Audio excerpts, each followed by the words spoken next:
The dynasty is one of the most interesting political reviews of Indian history, and Mr. S. Gill, who served as a federal secretary during Indira Gandhi and Rajiv tenure, needs to be congratulated for this masterpiece.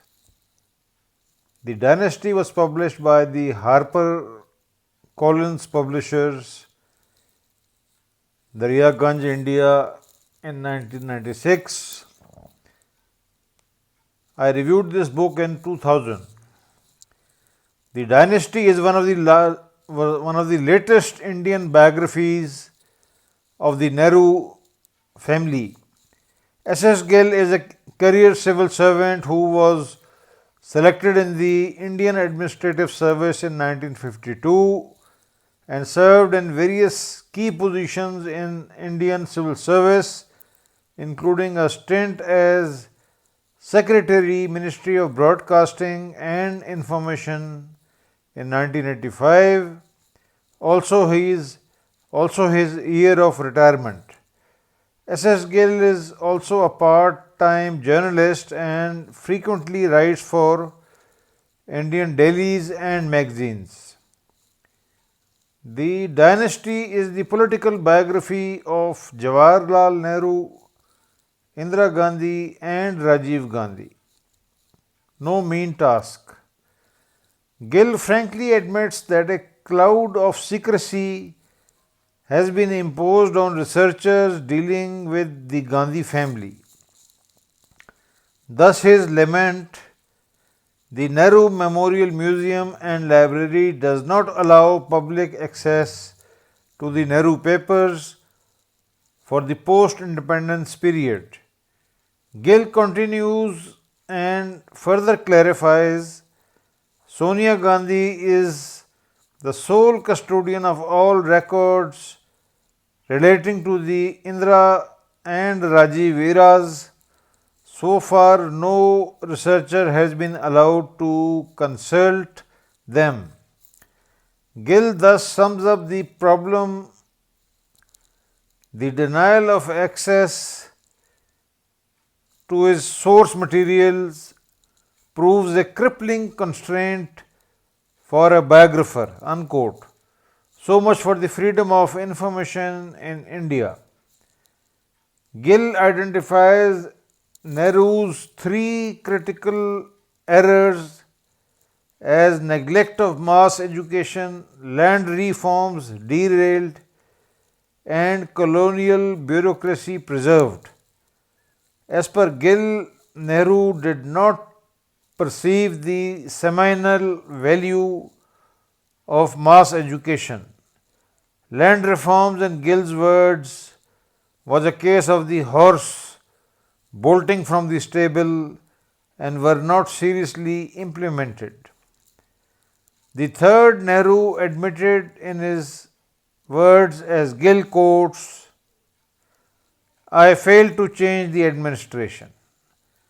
Gill agrees to the assertion that Nehru was a very vain man. He does well by quoting Abul Kalam Azad, quote, Jawaharlal is however very vain and cannot stand that anybody else should receive greater support and admiration than he, unquote. Page 207. Gill finds the same egoism in Indira Gandhi, who he states identified Gandhi with herself. Page 383.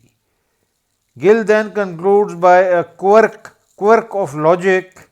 She came to equate her good with the country's good, and that is where the mischief lay, unquote. Gill is ruthless in his criticism once he sums up Indira Gandhi's personality, quote, every giant carries a midget within. Sadly, Indira Gandhi allowed the midget to overpower the giant. For Pakistan, the most interesting part of Gill's work deals with the post 1978 Indira and Rajiv Gandhi period. Gill thus states Indira Gandhi supported the violent agitation that erupted in Sindh province of Pakistan in 1983 for the restoration of democracy, that is the MRD movement. He admits that Rajiv returned Zia's compliments, interference in Indian Sikh Punjab by helping the Sindhi insurgents across the Rajasthan borders. Gill concludes about exercise brass tacks. Gill's conclusions about exercise brass tacks are thought provoking.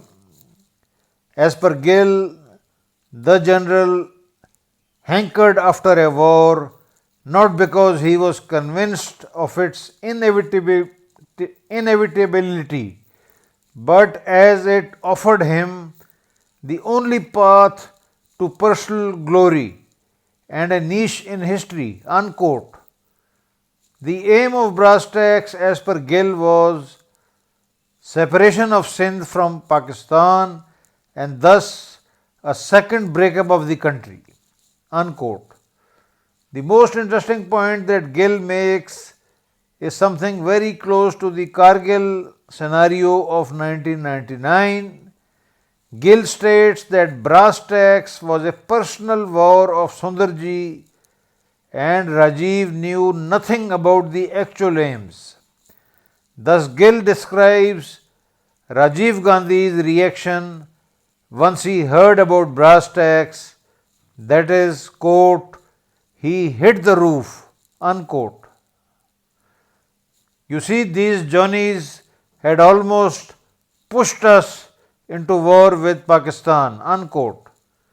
Gill asserts that Sundarji was in an expensive mood, and it was only through Benazir Bhutto that Rajiv discovered his army chief's real ambitions.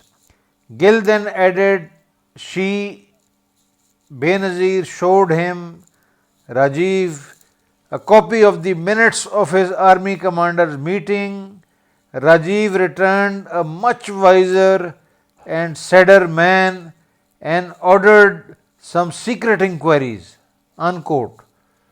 So much for the security of documents in Indian army. They are equally illustrious.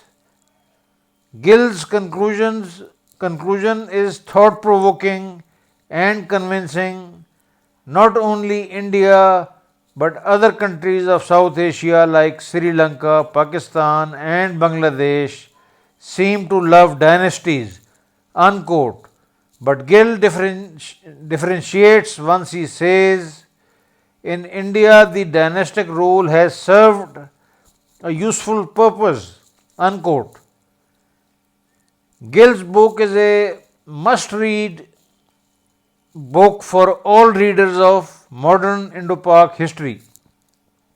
The Dynasty, as you can see by S.S. Gill, and my review of mid-2000, as you can see, a very, very interesting book, The Dynasty, and needs to be read and reread again and again.